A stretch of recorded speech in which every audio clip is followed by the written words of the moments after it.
Yo guys, what's going on? It's CoolBoyCorporate, and right away I want to tell you that there is a digital table of contents in my course description. So there's a time next to every number and the category I'm going to be explaining in case you want to go straight to something that's more critical towards you and your gameplay. But for now, I'm going to explain everything I'm going to go through, and then I'm going to go character through character that between Ryu and Akuma and explain their differences. We're going to talk about the health and walk speed, their use as an assist, mainly their Tatsu, which is their tornado kick, their grab options, whether a character is standing, crouching, single jumping, or super jumping, their normals, what can they do, are they cancelable, how do the tornadoes work, how are they different, their off the ground and off the wall options, and what certain moves could be cancelled into, can they change direction in the air after they super jump, the differences in their Hadoken damage, who builds more meter, and who has the easier chance building more meter, what options of meaty combos do they have and not in the corner and in the corner, their level 3 hypers, what can you do with them? Are they comboable? Can you connect them, or are they situational? What can you do with X Factor? Does it lead to more options, or is it just strictly damage?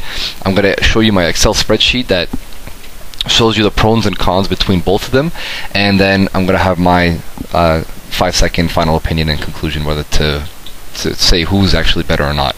So some points are going to take longer than others, but we're going to begin with the health and the walk speed. Ryu has 200,000 more points of vitality compared to Akuma. That's the difference between dying in one combo or not. And we're going to go with the walk speed.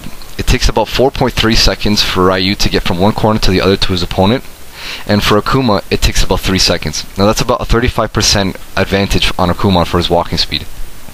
I'm using the assist to see how much active frames you have to hit your opponent. I used Akuma's, and I'm pressing the jab at the same exact time for Akuma to use when I'm using Ryu's assist. And I seem to have a little bit more active frames when it comes for Akuma's assist instead of Ryu's. Now after Ryu's front grab, you couldn't do much out of it, and his back throw, you still also don't have enough time to connect the hyper into it. Now I'm going to show you try Akuma's. Akuma has a little bit more time to do his hyper, and because it's angled in the ready direction, you can combo them in both directions, whether the front or back grab. Now single jumping, Ryu can connect his hyper from a single jump going forward, and let's try backwards.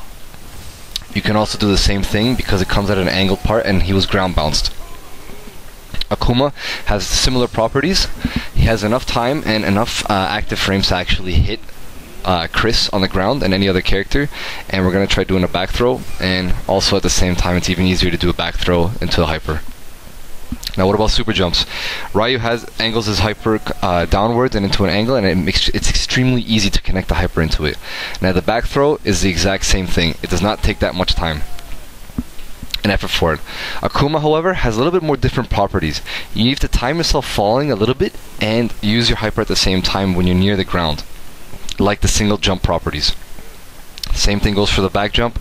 You can actually do it, just time yourself a little bit more, and it's just a little bit more difficult. So now let's take a look at Ryu's normals. I'm going to do them standing, and then I'm going to do them crouching. I'm going to show you his overhead and one of his special moves being his wall bounce. All these instructions telling you how to do things are in the game manual, by the way. That's a special, and that's a Tatsumaki. They each do respectively 1, 2, 3 hits. In the air, the both medium and heavy version do 2 extra hits, and also limit your ability to move while you do them. The light version, however, is the main approach that sends you downwards in an angled direction. Now, what you see is what you get with Ryu's overhead. There's nothing you can do after that. This is going to be his regular bread and butter combo. It is not that great, and if you notice, because he doesn't have an off-the-ground combo, you need to focus on doing moves that inquire his wall bounce, like this. That you should make and practice until it's your own bread and butter. But say you have something against jumping, you can do 2 wall bounces actually and still be safe. However, because the game mechanics work different with wall bounces compared to ground bounces, you can actually do a little trick here with your hyper and still be able to hit them. Unlike wall bounces, ground bounces roll your opponent out immediately, not giving you the ability to do a hyper.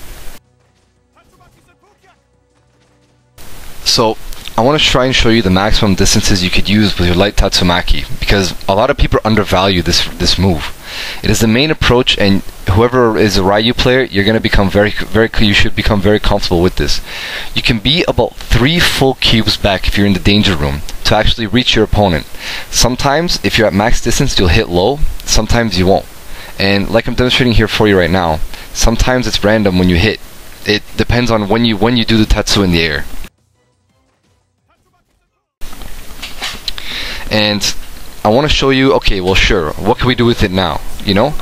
Basically, you can cancel any normal in the air into a light Tatsumaki and lead to a more aggressive blockchain, except for the special, which is what I'm showing here. Now this is another major difference we're going to note down later on. Now I'm going to show you Akuma's normals and what he could do with his special and Tatsus. Those are his normals going forward, these are his going crouching. I'm going to show you the 3 different ranges and moves you could do with his demon flips. That's the light version with his purple fist, the purple flame, and the Hadoken. Now he also has a teleport. This has a 40 frame startup and a 4 frame recovery, and you could be tricky with it, but you need to time it correctly. If you do a demon flip in the air and you go over the character, you actually have the ability to autocorrect yourself and change direction midway in the air, and not many characters have this. I'm going to show you a regular bread and butter combo that Akuma has. He does not need a character to assist him taking off the ground, and that leads to many more options compared to Ryu. He could actually send an opponent on the ground by connecting his light demon flip punch into it. His overhead is much more versatile than Ryu's. It actually ground bounces them in the air, and you can actually cancel it on the ground if you hit them. The properties on his air tornado kicks and ground tornado kicks are very different. They do 1, 3, 5 hits respectively on the ground, and they all angle forward when you do them in the air. The light version does the most damage, and that's one you should really focus on, because you have the ability to cancel into it from any normal, just like Ryu. Now, non-corner combos. What can you do? Ryu has a difficult time approaching characters if they're not large characters from midway on the screen. His regular bread and butter combo, if you don't have an assist at ground bounces, can only lead to that, or this type of alteration. Doing the tornado kick just to build a little bit more meter. Now the only way to utilize Ryu's mid-range game is to get good with his wall bounce special move. Not only does it give you more opportunity and more space to play around with, it actually does even more damage. But the problem is, you can't do it from full mid-screen, and it only works on situations such as large characters. But if you're near the corner at about 40% there, you'll be able to connect it and to finish a combo off like this. Now, you might ask, what if my opponent starts playing like a turtle and laming me out? Well, do the same thing, because you might have a better chance doing it. Depending on your assist, your Hadoken going straight like that does good. Also, you have the ability to just spam cancel your light moves or normal moves into the Tatsumaki while using an assist, and you'll see that it can actually be a lot more effective than you might think. Now, I'm doing this just to demonstrate whatever it could be and what screen you can cover. Now in the corner is where Ryu shines the most. You can do a heavy damaging combo like this, connecting many heavies to build your meter, and as long as you have an assist character to launch them in the air, you can connect them into your level 3 hyper, and you can still do an extra hit after this, which this deals over 900,000 damage and would kill off most of the cast. This is another alteration you can do. As long as you get dashing anywhere on the screen, as long as you have an assist character that can launch a character in the air, you have limitless possibilities. You can do another kick into that, and you can also just do a tornado kick to do a hyper like that right after the level 3. Now, similar to Akuma, he has just a little bit better approach because of his speed. He can cancel any other move that he wants into a tornado kick into his light one. If you do it safely, you cannot get advanced guard and punished. He also has a dive kick from the sky that leads to more opportunities if your opponent is not paying close attention. Now, say you're not anchoring him, you could use your assist to approach. The problem is Akuma getting in. Many characters do not like to fight close on him because they know his damage output. But if your opponent is also playing like a turtle and laming out, you could use your projectile game to fight it. Now, if you prefer to use it, doing this will always force your opponent to jump. And as long as you get used to wave dashing and teleporting, you can start pulling some new tricks out and make a couple of combos happen.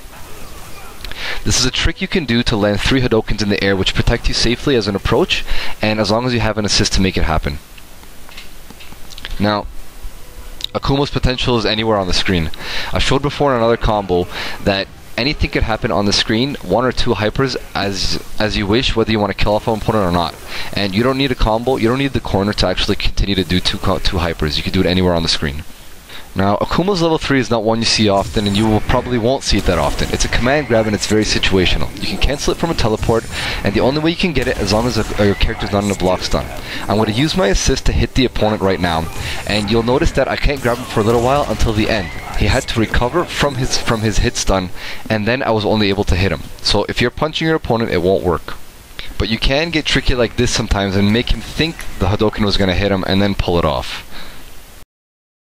Now moving on to everyone's favorite time, going into X Factor. I tried cancelling his moves to see if I can get a really good loop, but it wasn't possible for me to figure it out.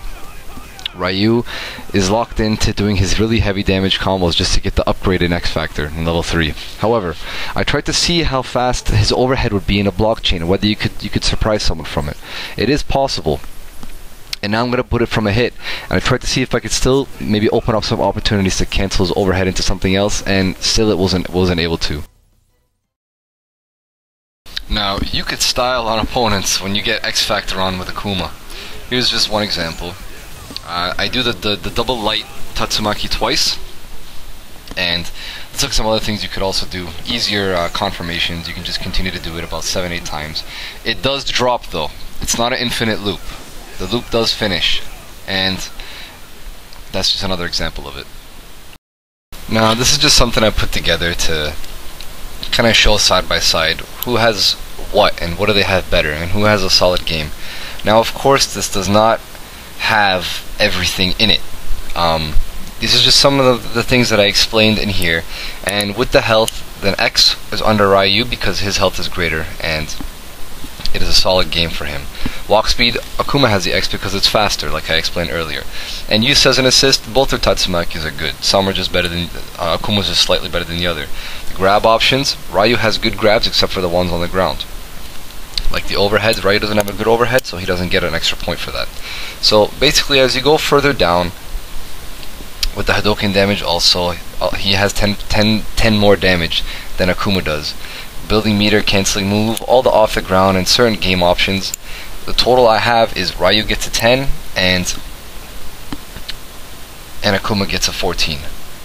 Now this is at a 17, so this is just on paper and technicality. Now, just because Ryu has less points on this doesn't mean anything. It's just what I took and grasped out of this and tried to demonstrate. But the more important thing is they can both be destructive, and the character that I think is actually stronger and better is going to kill the other one for you. So I'll let someone else do the talking for me now.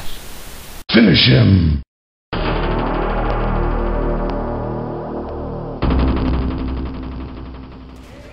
Fatality.